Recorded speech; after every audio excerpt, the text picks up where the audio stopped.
can always tell. People in Michigan, this is the only place in the world where at 40 degrees they're still lined up for ice cream. And we were talking earlier that if it was 10 degrees, it don't matter. The ice cream's going to move. We will be here. What a great week. Boy, we've had absolutely perfect weather. As Coach Izzo was saying, you know, this is the perfect time to be in Michigan. The colors are here. And thousands of alumni back in town. It's been a wild week for us. We got our grand awards ceremony last night, honoring a dozen extraordinary Spartans. We have the homecoming court. That's always wonderful, halftime experience. And you know, Steve, the thing that's changed from the time when you and I were watching the homecoming kings and queens is that these people really have to be smart. Well, that has changed, Scott. Nice point. It's not an election. You have to become a community servant. You have to be a good student. Just amazing, extraordinary kids, and it reminds me of the real reason why we're here.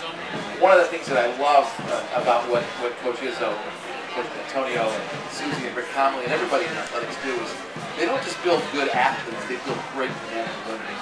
And that's so hard to do when you're a student athlete nowadays. Not only do you have to remain eligible, so you're in the classroom with the tutors all the time, you also have to keep your shots going. You have to be able to deliver on the court and on the field.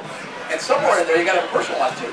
I was talking with Draymond Green, and he said he hasn't left campus since he came here, just because of all the stuff that you have to do, not only to stay eligible. Well, sacrifices have to be made. I mean, like we were talking with Coach Izzo, he has graduated.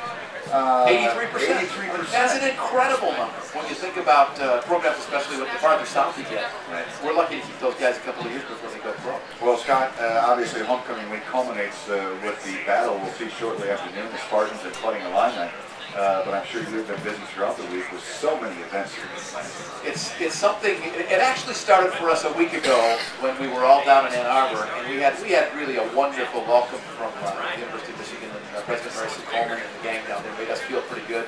The Walmart Wolverines made us feel a little uncomfortable, but we put that all away on the field. And since then, it's been one long, week-long celebration. Of course, Coach Izzo and his family were with us in the parade last night, sponsored by the MSU Alumni Association. 140 floats, half a dozen bands, a lot of the cheerleaders were there. It was another great tradition. And that, I think, is what really is the magical thing for me coming back from the corporate world to the Alumni Association in January, is to reconnect with those traditions, to walk from the Kellogg Center over here to the football stadium with the football team this morning. You can't help but feel the MSU magic. And it's just great to be back. It's a pleasure to be on hand for Homecoming 2010. Scott, thank you very much. Thank you so much. It's great to be on the end. It's wonderful to hear my voice on WJR. As a comm arts guy who always wanted to grow up to be like JP. Well, you're going to get an invoice in the mail, but don't worry about it. It'll be nice. All right, Scott Westerman, MSU Alumni Association Director, with us here on 760 WJR.